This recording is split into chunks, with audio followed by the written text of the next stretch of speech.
Namaskar. Namaskar. Good morning, everyone. So today we are having a great person and a great yogi of more than 15 years in yoga field.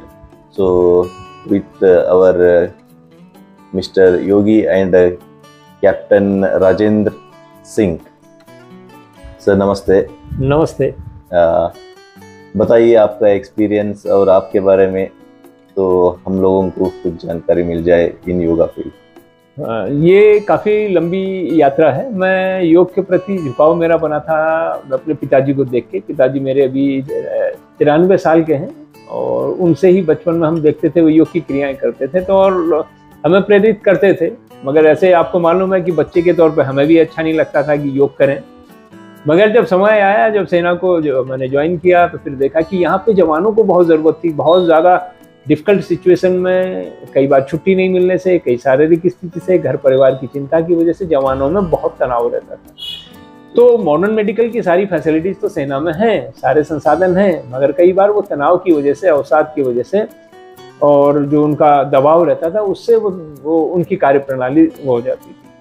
तो ये झुकाव हुआ। मैं जब बबीना में posted था तो मैं जुड़ा माँ निर्मला देवी के सहज योग से। तो लगभग 3 साल उनके साथ, उनके संपर्क में, उनके जो केंद्र में जाते थे हम लोग, और बबीना झांसी में हमारी यात्रा जारी रखती थी। जब भी छुट्टी मिलती थी हम उनमें केंद्रों में जाके अपना योग का, सहज योग की क्रियाओं को अपनाते थे। फिर पोस्टिंग अलग जगह पे हुई, तो फिर वहाँ पे हम जुड़े। जब यहाँ पे हम सिक्किम में थे, गैंगटोक में, तो वहाँ पे जुड़े हम।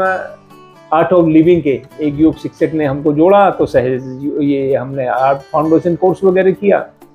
फिर जब पोस्टिंग आई मेरी शिमला, तो शिमला में वहाँ पे शिमला का जो HP यूनिवर्सिटी, उसके बहुत सारे प्रोफेसर और शिक्षक जो थे, शिक्षकगण इसमें इसको करते थे नियमित रूप से। तो वो निःशुल्क शिक्षाएं कराते थे, तो मैं भी उनमें जुड़ गया। और सेना का जो अपना जो PT और अन्य फिजिकल एक्टिविटी के साथ साथ मुझको इसमें आनंद आने लगा। और सरल सहज होने की वजह से मैंने फिर उप शिक्षक, सहायक शिक्षक और फिर मुख्य शिक्षक के लिए हरिद्वार की यात्रा की।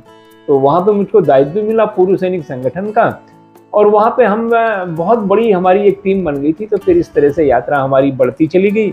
और धीरे धीरे इन सब चीज़ों को मैंने दैनिक जीवन में, जब सैनिकों के साथ मेरा इंटरेक्शन होता था, उनको मैं चर्चाएं करने लगा।